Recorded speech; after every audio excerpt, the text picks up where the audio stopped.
So this article tells us a little bit about mandalas. So what is a mandala? It says once you discover what a mandala is, you'll begin to see them everywhere. Mandala is a Sanskrit word that loosely translates to mean circle or center. We often associate the word mandala with the circular designs that have repeating colors, shapes, and patterns radiating from the center.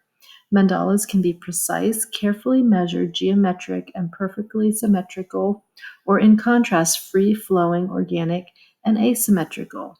Mandalas are often drawn in circles, but they can also be drawn in squares. Hindu and Buddhist traditions. In the Hindu and Buddhist traditions, mandalas are an object of meditation to aid in one's spiritual development. The imagery depicts the universe, and the symbols represent one's spiritual journey, the cycles of birth, life, death, and the interconnectedness of all living things. The Hindu tradition focuses on the realization of the self as one with the divine, whereas in the Buddhist tradition, the emphasis is on the potential for enlightenment, Buddha nature, and the pictures within the mandalas illustrate the obstacles that one has to overcome in order to cultivate compassion and wisdom. Drawing mandalas in this tradition follows strict rules. Mandalas are found across all cultures. Here are some examples: Celtic spirals and knotwork, Christianity, rose windows, rosary, and halos, Chinese yin and yang symbol, Hindu yantras, labyrinths, Native American medicine wheel, dream catchers, Native American shields, Navajo sand paintings, Tibetan sand mandalas. Calendars follow cycles of time, Gregorian, astrological, and Mayan calendars.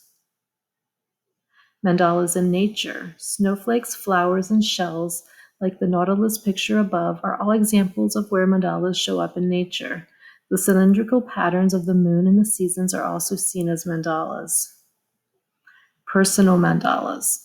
Carl J. Jung, Swiss psychiatrist, introduced to the West the practice of creating mandalas for self-expression, discovery, and healing.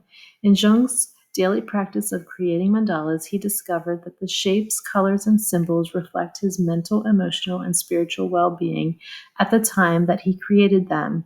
He noticed how his mandala drawings changed as his mental and emotional states changed. Reflecting on these mandala drawings, Jung concluded that our subconscious and conscious selves are always seeking balance.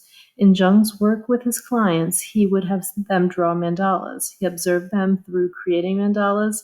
It helped to soothe patients experiencing chaotic psychological states. Jung also identified universal patterns and archetypes that recurred in his and his clients' mandalas. When creating mandalas for personal enjoyment and reflection, there are no rules. One can draw symmetrical patterns or fill in the circles with shapes and colors in any way. It is entirely up to the person drawing the mandala to decide. I invite you to explore this practice of creating personal mandalas. Benefits of creating mandalas.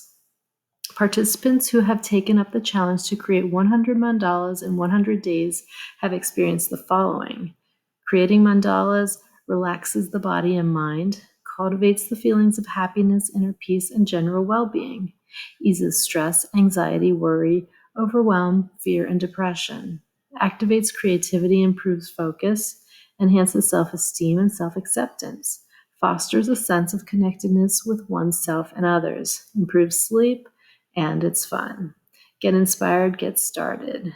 And there's some links there too if you would like to take a look at some of the other mandala guidebooks. So I hope you enjoy creating your own radial design and can see how it relates to mandalas and radial designs in nature and all around us.